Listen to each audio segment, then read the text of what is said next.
The Second World War was a conflict defined by unparalleled cruelty, yet it also witnessed acts of human courage so profound they defy belief.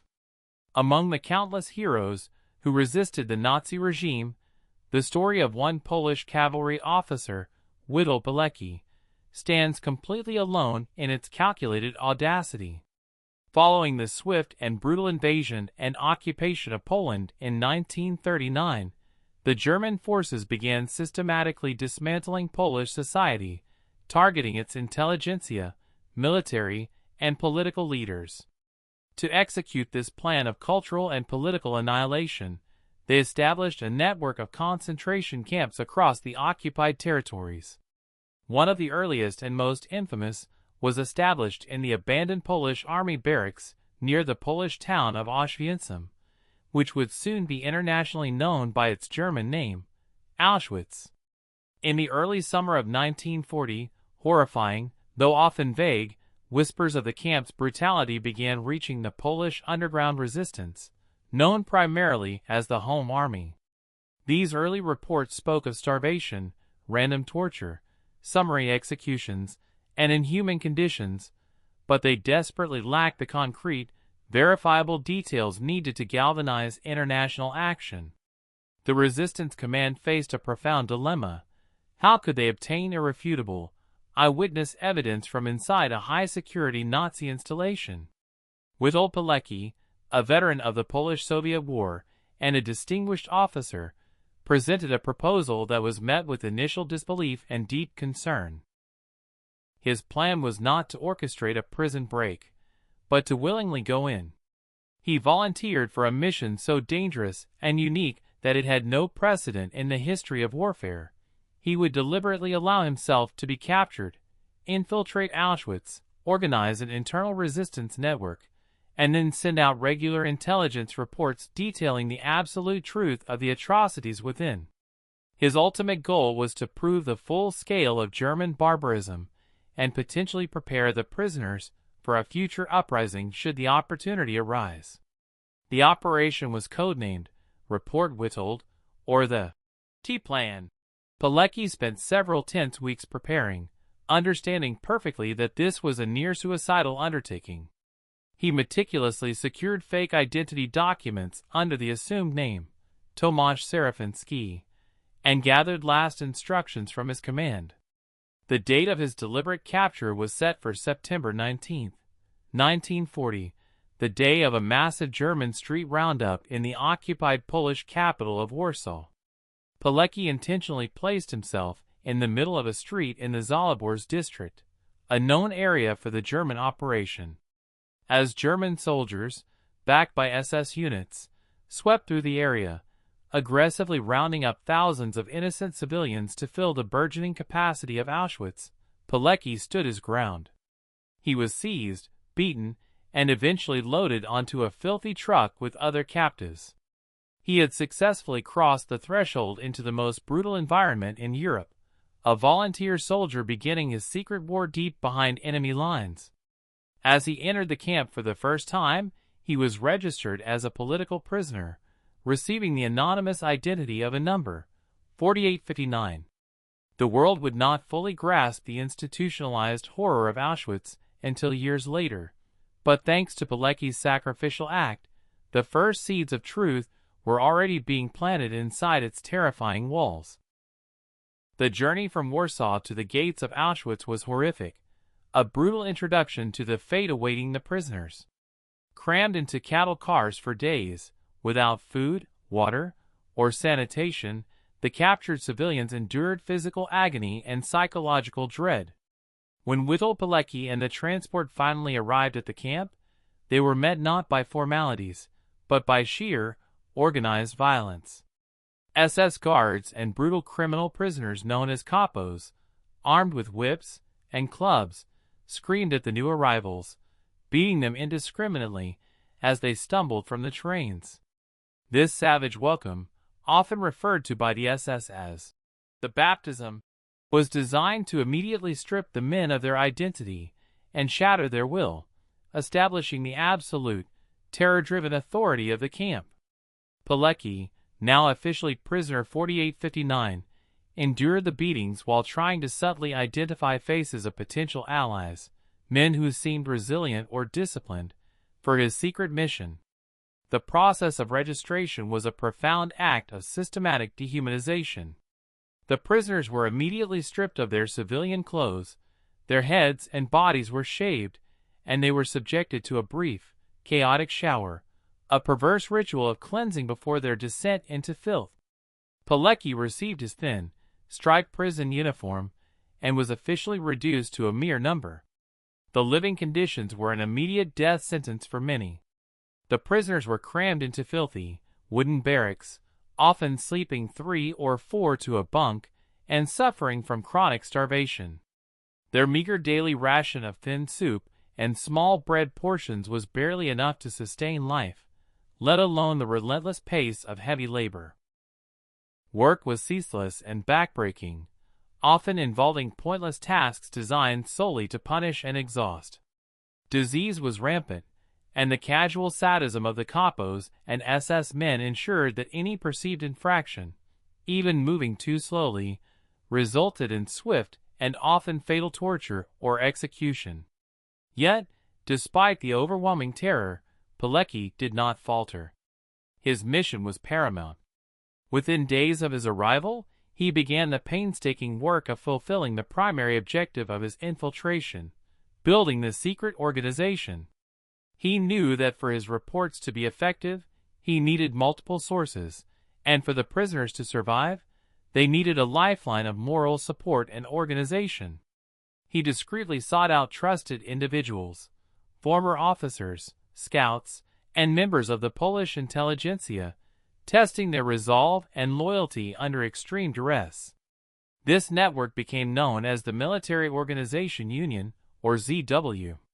Pilecki structured ZW using a rigorous cell system, with each cell consisting of only 5 members who knew only their leader, thus limiting the catastrophic damage that could be inflicted by Gestapo interrogators should one member be caught.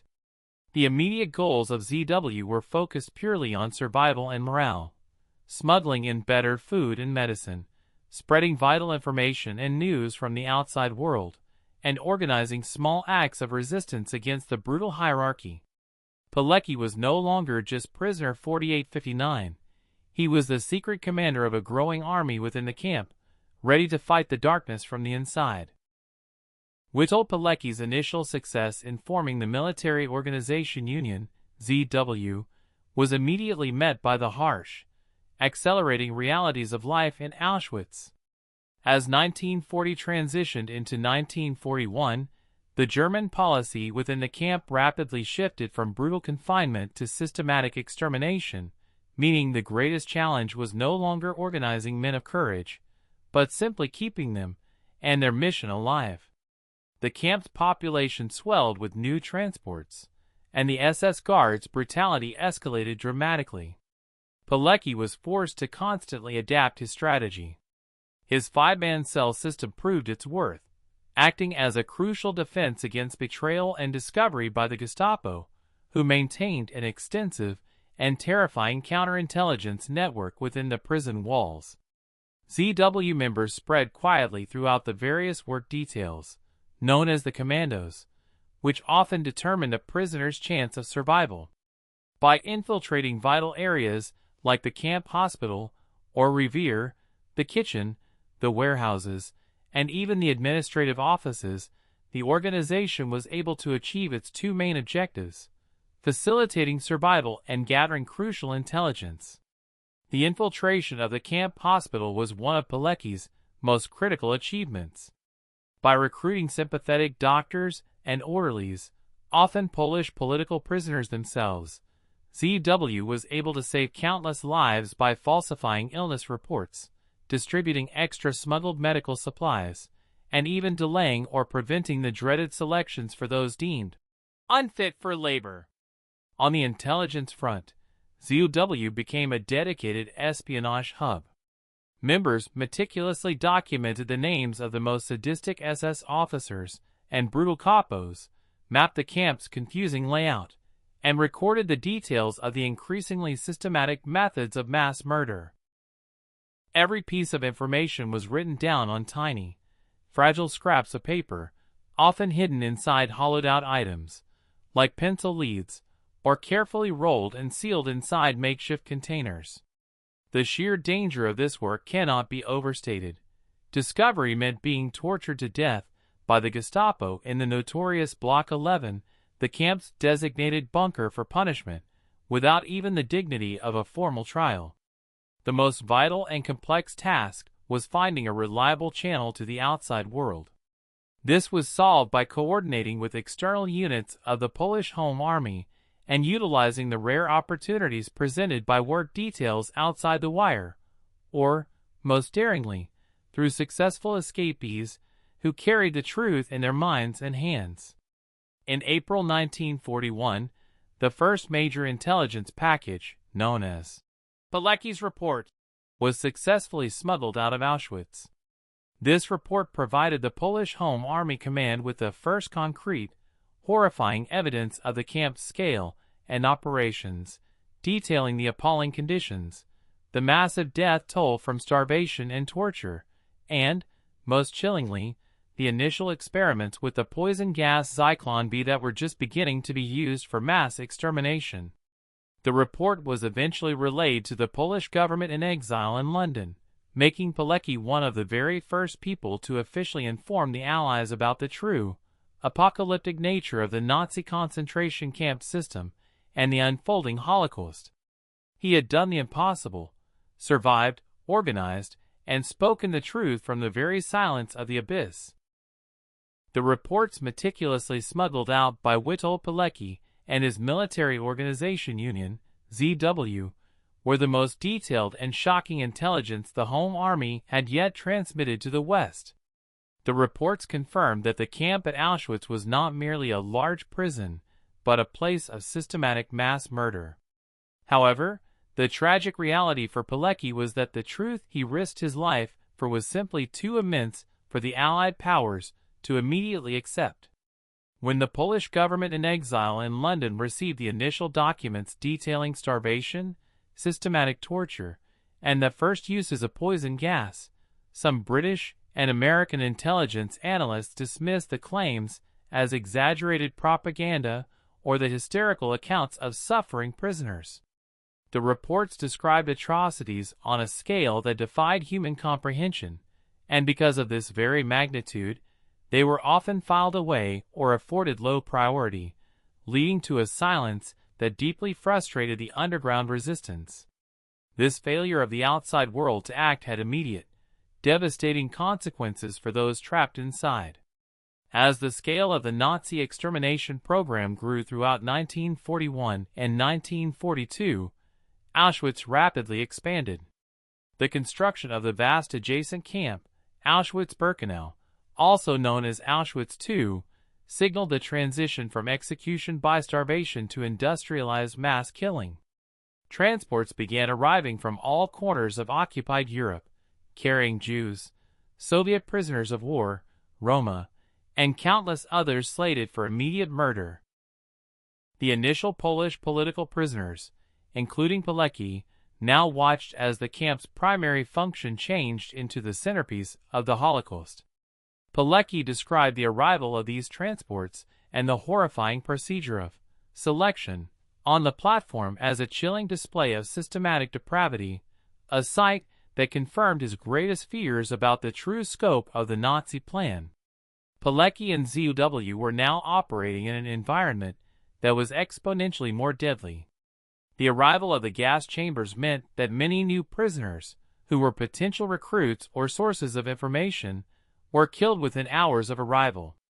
The Gestapo intensified its searches for resistance cells, and betrayal carried a heavier price. Despite the immense physical and psychological toll, and the bitter knowledge that his intelligence was being largely ignored, Pilecki maintained his command. He refocused the organization's efforts on improving the odds of survival for the longest-serving prisoners and, crucially, gathering definitive proof of the gas chamber operations at Birkenau. He understood that although the West was slow to respond, the historical record must be preserved. Pilecki's secret war continued, fueled by resilience, but now overshadowed by a profound sense of isolation.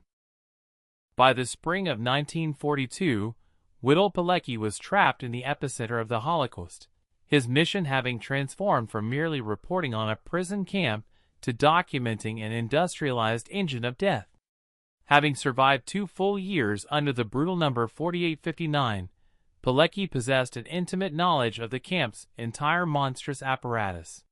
He spent considerable time gathering definitive information on the operations at Auschwitz-Birkenau, where the vast crematoria and gas chambers were now working around the clock.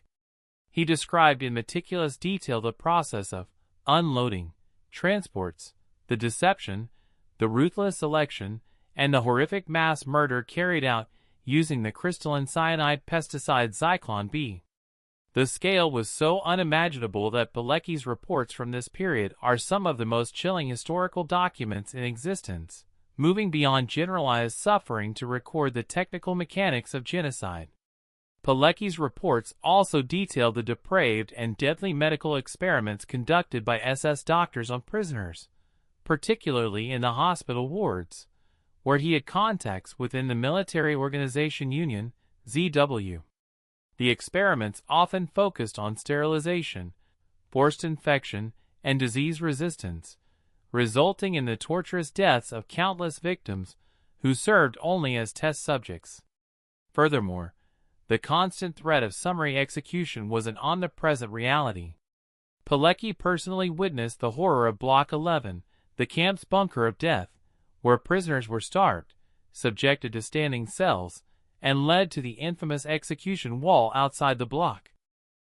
Maintaining ZW's secrecy became nearly impossible, as the Gestapo intensified its counterintelligence efforts, leading to arrests and executions of several of Pilecki's key contacts. The danger was not only physical but psychological. The emotional burden of documenting such immense evil, while powerless to stop, it was a crushing weight. Faced with the persistent inaction of the Allies and the rapid escalation of the killings, Pilecki shifted his focus to a radical new plan, an organized internal revolt.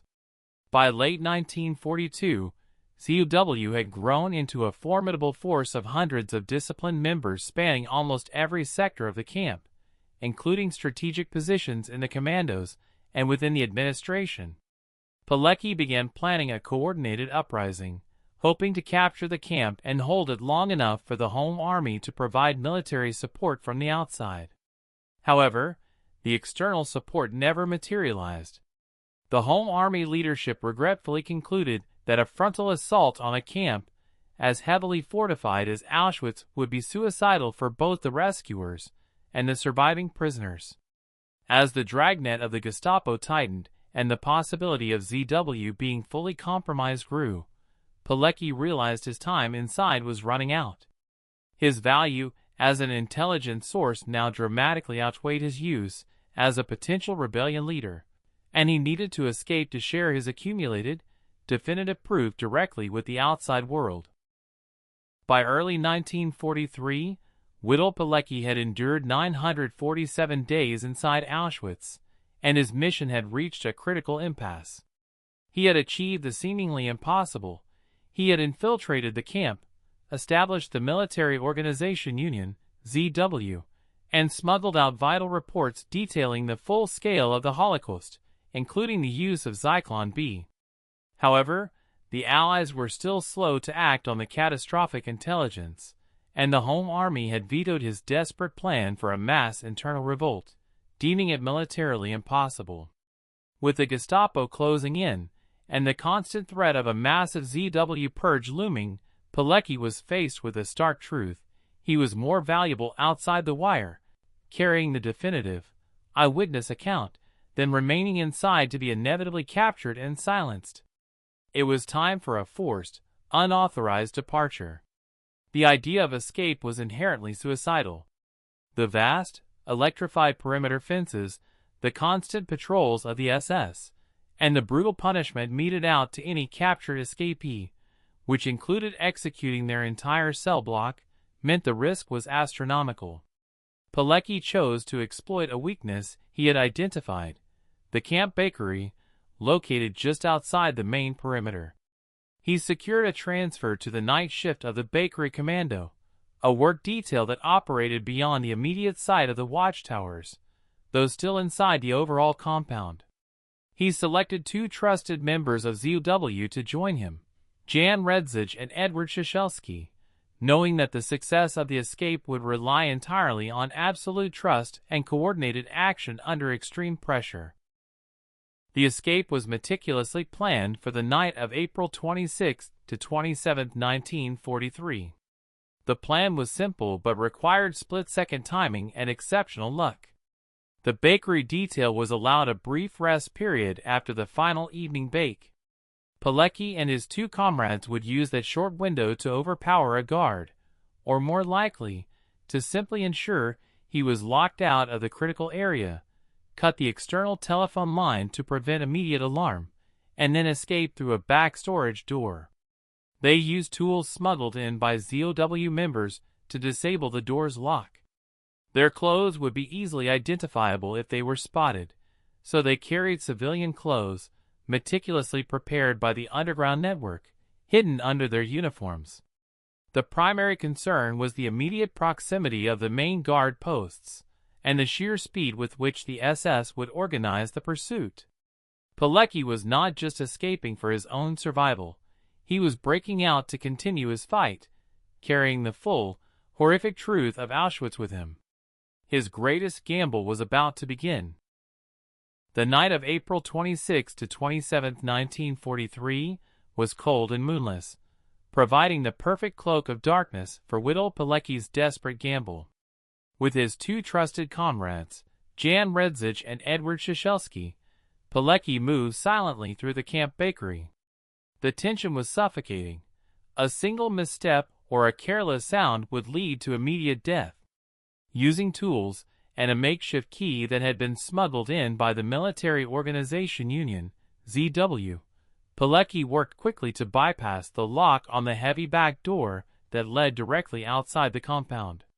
Just before stepping into the open, they performed the vital task of cutting the nearby external telephone line, gaining them precious minutes before the alarm could be fully raised at the SS camp headquarters. As they slipped out, the prison uniforms were quickly discarded for the civilian clothes they carried, a change that offered minimal camouflage, but was essential for blending into the countryside. The initial moments were the most perilous, as they had to cross a short, open area directly beneath the SS guard towers. The escapees sprinted into the cover of a small forest. The alarm, however, was not long in sounding. Sirens began wailing across the vast Auschwitz complex, and the SS immediately organized a massive search party, sending out mounted patrols and bloodhounds. This immediate pressure forced Pilecki and his companions to travel by night, often wading through cold, shallow water to throw the dogs off their scent. They encountered the River Sola, a significant obstacle that required immense effort to cross under the cover of darkness, all while dodging the search patrols that heavily crisscrossed the area. Over the next few days, fueled by sheer willpower and tiny amounts of smuggled food, the three men navigated the treacherous landscape of occupied Poland. They relied on the prearranged system of the Home Army's external support network, using code words and relying on the bravery of local Polish villagers who risked execution to provide them with shelter and food. Finally, several days after their escape, Pilecki and his comrades reached a safe house and successfully made contact with the Home Army Command in the town of Nowy Wisniec. After nearly 1,000 days, as prisoner 4859, Pilecki was physically free, but his mission was far from over. He immediately began the exhausting work of writing his comprehensive and censored report, a document that would forever stand as one of the most important first-hand testimonies of the Holocaust and the brutal reality of the camp. Immediately after his escape in April 1943, Witold Pilecki dedicated himself entirely to completing the mission he had risked everything for. He wrote a comprehensive, detailed report of his nearly 1,000 days in Auschwitz, providing the world with the first truly complete, eyewitness account of the systematic genocide. This document became a critical piece of evidence, although tragically, its full implications were still too vast and terrifying for the Allies to fully comprehend and act upon immediately. Despite the emotional and physical toll of his imprisonment, Pilecki rejoined the Polish Home Army, focusing on providing intelligence and preparing for a nationwide revolt against the German occupation. In August 1944, Pilecki joined the thick of the fighting during the Warsaw Uprising, an audacious effort by the Polish resistance to liberate the capital before the arrival of the Soviet forces. Pilecki fought with extraordinary bravery, initially as a common soldier and later rising to command. When the uprising was brutally crushed, he was captured again, this time by the Germans, and spent the remainder of the war as a prisoner of war. However, the final, tragic chapter of his life unfolded not under the Nazis, but under the new, Soviet-backed communist regime established in Poland after the war. Completely dedicated to a free and independent Poland, Pilecki remained in the country after the war, operating underground to gather intelligence on the new communist authorities and their increasing brutality, often reporting to the Polish government in exile in London. This act of political resistance sealed his fate. In 1947, he was arrested by the communist secret police and accused of espionage and anti-state activities. He was subjected to brutal torture, which he reportedly survived by telling his fellow prisoners, "Auschwitz was mere child's play." Despite international protests, Pilecki was convicted in a show trial and executed on May 25, 1948. The communist regime systematically suppressed his story for decades, fearing the power of a national hero who represented the true spirit of Polish independence. It was only after the collapse of the Soviet Union that the full, heroic truth of Witold Pilecki, the man who volunteered for the ultimate hell, was finally revealed to the world, securing his place as one of the greatest heroes of World War II.